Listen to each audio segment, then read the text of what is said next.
Bonjour. Les chemins de terre que nous empruntons, ce sont en fait des chemins ruraux à vocation publique, appartenant aux communes et en principe ouverts à tous. Mais bien au-delà des panneaux d'interdiction, ces chemins ruraux sont en voie de disparition. Et Charles Péot, directeur du Caux des Verts, va nous expliquer pourquoi.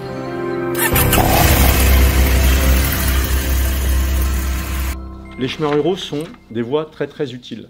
Et pourtant, ils disparaissent. On peut donc se demander pourquoi. Nous, au Caux des Verts, on y voit d'abord 4 raisons principales.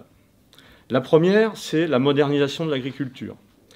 À partir des années 1950, les agriculteurs ont utilisé des engins de plus en plus gros, du matériel de plus grande envergure, qui n'étaient plus compatibles, enfin les chemins ruraux existants n'étaient plus compatibles avec ces matériels.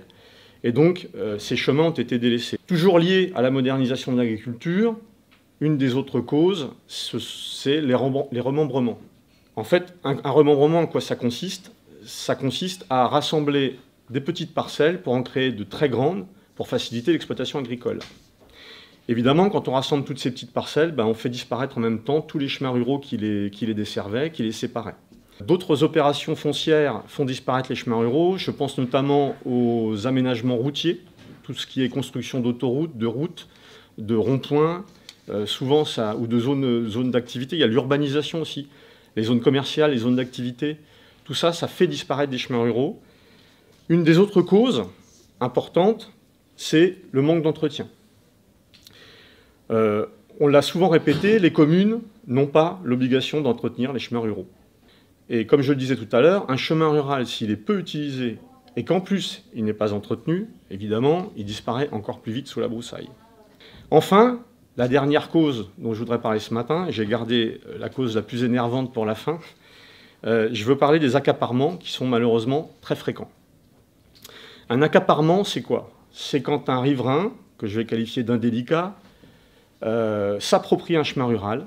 Alors il y a différentes manières de le faire. Il peut entraver les accès par des clôtures, par des barbelés, ou en laissant traîner une épave de voiture, ça peut arriver, du matériel, en installant des rochers, un tronc d'arbre. Il peut aussi le faire en le labourant. Il peut aussi le faire en construisant des bâtiments carrément sur le chemin rural. Les exemples ne manquent pas. Une fois que le chemin est entravé, le public ne peut plus circuler. Alors, s'il est labouré, il est directement incorporé dans un champ, donc là, voilà, on ne circule plus. S'il est entravé, la broussaille, très rapidement, prend le dessus et le chemin disparaît.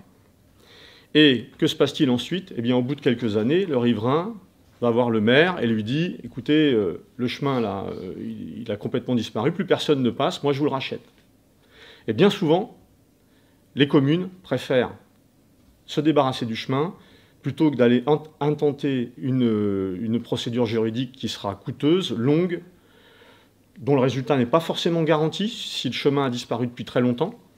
Et du coup, les chemins sont très facilement vendus. Et des enquêtes publiques pour des aliénations de chemins ruraux, on en voit toutes les semaines. Le constat est effectivement alarmant. Depuis une quinzaine d'années, on a perdu au moins la moitié de nos chemins de randonnée équestre en Dordogne par manque d'entretien, nous dit Thierry Colchen, vice-président de la Fédération Équiliberté.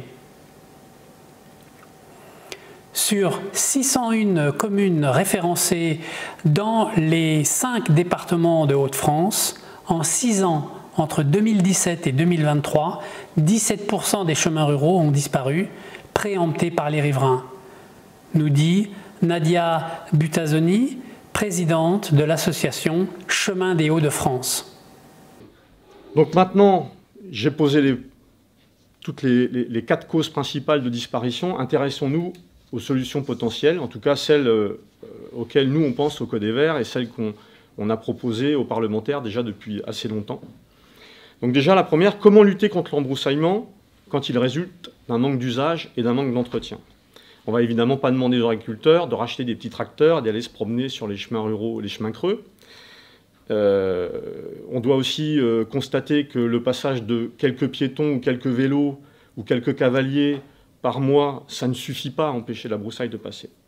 Donc pour nous, il y a 3 solutions. La première, c'est de laisser circuler les randonneurs motorisés. Je sais que ça n'est pas dans l'air du temps, Cette catégorie de randonneurs, par le passage des véhicules, empêche naturellement la broussaille de prendre le dessus. Et en plus, très souvent, ils emmènent du matériel dans leur véhicule, dans le coffre ou sur le véhicule, qui leur permettent de faire du petit entretien au fur et à mesure de leur randonnée. La deuxième solution, c'est que les maires pourraient tout simplement rappeler aux riverains qu'ils ont l'obligation d'entretenir les haies qui leur appartiennent quand elles bordent les chemins ruraux. Parce que souvent, le problème part de là. Le riverain laisse sa haie prendre de la place, et puis ça finit par complètement boucher le chemin rural. Enfin, une solution qui nous tient à cœur depuis la création des Journées des chemins, c'est inciter les randonneurs, les utilisateurs de ces chemins, à œuvrer eux-mêmes, à se retrousser les manches pour entretenir les chemins ruraux tout au long de l'année, tout au long de leur randonnée. Ensuite, la continuité des itinéraires lors des remembrements et des travaux routiers. Alors là, c'est assez simple. Il suffirait de recréer des chemins pour compenser ceux qui disparaissent, recréer des chemins en bordure de parcelles ou en bordure de route pour relier les itinéraires entre eux et maintenir la continuité. C'est souvent oublié. Enfin, et là c'est sans doute le plus difficile, comment protéger les chemins ruraux des tentatives d'accaparement? Alors, je vais commencer par prononcer une évidence. On ne protège bien que ce que l'on connaît bien. Et il faudrait donc déjà que les communes connaissent bien leur patrimoine de chemins ruraux, et ça n'est pas toujours le cas, c'est même fréquemment ils ne le connaissent pas parfaitement. Mais surtout, le plus important à nos yeux, ce serait de faire en sorte qu'il ne soit plus possible de vendre les chemins qui ont été accaparés. Parce qu'en réalité, ça revient à vendre au voleur le bien qu'il a volé. Donc, il faudrait tout simplement que ces ventes, il faudrait qu'elles soient tout simplement déclarées nulles. Ce qui permettrait de revenir sur la vente, même des années plus tard. Ça créerait une insécurité juridique à la fois pour la commune et à la fois pour le riverain qui a acheté le chemin. Et donc, ça les amènerait, je pense, à réfléchir et à chercher d'autres solutions. Je vais conclure maintenant, parce que j'ai déjà été un peu long. De plus en plus de Français pratiquent la randonnée, les sports de nature, et je parle des Français, mais il y a ici énormément de touristes. La France est la première destination touristique du monde. On a en France énormément de gens qui viennent pratiquer la marche à pied, mais aussi la moto et d'autres sports de nature et d'autres types de randonnées. Donc, pour accueillir tous ces pratiquants, il faut disposer d'un linéaire suffisant de chemins ruraux. Et pourquoi de chemins ruraux? Parce que ces voies-là ne dépendent pas du bon vouloir des propriétaires privés, tout simplement. Ce sont des voies ouvertes à la circulation publique. Et c'est pour ça, et j'insiste, c'est bien pour ça qu'il est très très important, il est vital de tout faire pour préserver les chemins ruraux existants et aussi pour restaurer ceux qui sont aujourd'hui sous la broussaille. Voilà, je vous remercie.